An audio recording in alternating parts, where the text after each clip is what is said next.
Easy ಮತ್ತು healthy rice recipe ಹೇಳ್ಕೊಡ್ತೀರಾ? S, ಪಾಲಕ್ ಸೊಪ್ಪು ಮತ್ತು ಮೆಂತ್ಯ ಸೊಪ್ಪು ಯೂಸ್ ಮಾಡಿಕೊಂಡು ರೈಸ್ ಬಾತ್ ಮಾಡೋದು ಹೇಗೆ ಅಂತ ಹೇಳ್ಕೊಡ್ತೀನಿ. ಓಕೆ. ಫಸ್ಟ್ ಇದನ್ನೆಲ್ಲ ತೊಳ್ಕೊಂಡು ಹೆಚ್ಕೊತಾ ಇದ್ದೀನಿ.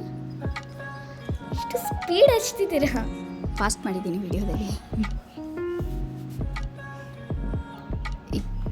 ಪಾಲಕ್ ಸೊಪ್ಪು ಜಾಸ್ತಿ ತಿನ್ನೋದ್ರಿಂದ ಇದರಲ್ಲಿ ಐರನ್ ಕಂಟೆಂಟ್ ಜಾಸ್ತಿ ಇರುತ್ತೆ, ವಿಟಮಿನ್ ಎ ಜಾಸ್ತಿ ಇರುತ್ತೆ.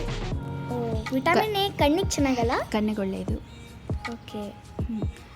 ಆಮೇಲೆ ಪಾಲಕ್ ಸೊಪ್ಪು ಜಾಸ್ತಿ ಯೂಸ್ ಮಾಡಿದ್ರೆ ಏನು ಪಾಲಕ್ ಐರನ್ ಕಂಟೆಂಟ್ ಜಾಸ್ತಿ ಇರುತ್ತೆ, ಪ್ರೋಟೀನ್ ಜಾಸ್ತಿ ಇರುತ್ತೆ, ಮಸಲ್ಸ್ ಬಿಲ್ಡ್ ಆಗುತ್ತೆ. ಹೌದು. ಈಗ ಒಂದು ಫ್ಲವರ್ ಎಲೆ ಮತ್ತು ಲವಂಗ, ಚಕ್ಕೆ ಅದೆಲ್ಲ ಹಾಕ್ಕೊತಾ ಇದ್ದೀನಿ. ಏಲಕ್ಕಿ ಸ್ವಲ್ಪ ಹಾಕ್ಕೊತೀನಿ, ಜಸ್ಟ್ ಫ್ಲೇವರ್ಗಷ್ಟೇ. ಆಮೇಲೆ ಗೋಡಂಬಿನ ಹಾಕ್ಕೊಂಡು ಫ್ರೈ ಮಾಡ್ಕೋಬೇಕು. ಓಕೆ. ಆಮೇಲೆ ಈರುಳ್ಳಿ, ಹಸಿಮೆಣಸಿನ್ಕಾಯಿ, ಕರಿಬೇವು ಸೊಪ್ಪು, ಶುಂಠಿ, ಇದು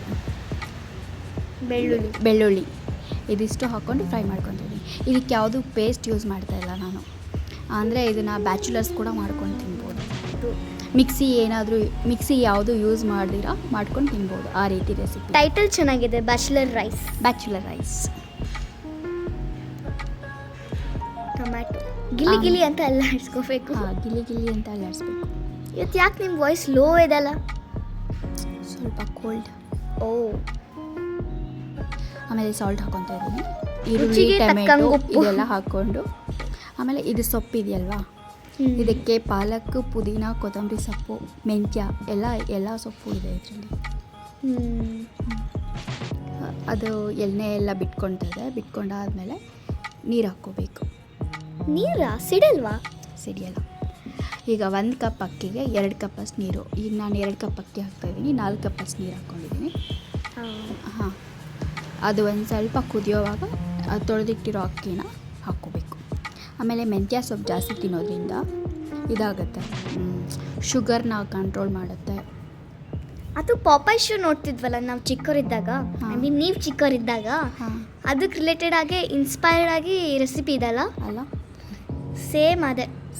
ಆಮೇಲೆ ಲಾಸ್ಟಲ್ಲಿ ಒಂದು ಸ್ವಲ್ಪ ತುಪ್ಪ ಹಾಕಿ ಲಿಡ್ನ ಕ್ಲೋಸ್ ಮಾಡಬೇಕು. 2 ವಿಷಿಲ್ ಆದರೆ ನಾನು ಯೋಚನೆ ಮಾಡ್ತಿದ್ದೀನಿ ಪಾಪಾಯ್ ಹೆಂಗೆ ರಿಯಾಕ್ಟ್ ಮಾಡ್ತಿದ್ದಾರೆ ಇದನ್ನು ತಿಂದರೆ ಅಂತ. ಅಲ್ಲ, ಅವನಂತೂ ಫುಲ್ ಖುಷಿ ಆಗ್ತಿದ್ದ. ಸೊ ಈಗ ರೈಸ್ ರೆಡಿ. ಓ, ತುಂಬ easy and tasty rice. Chopping ಇದೆಲ್ಲ. ಓಕೆ, ಟೇಸ್ಟ್ ಮಾಡಿ ಹೇಳ್ತೀಯಾ? ಮಸ್ತಾಗಿದೆ. ಇದೇ ರೀತಿ ಹೊಸ ರೆಸಿಪಿಗಳಿಗಾಗಿ ಕೈ ರುಚಿ ಬೈ ಸೋನು ಚೇತನ್ನ ಫಾಲೋ ಮಾಡಿ. Bye. Thank you for watching.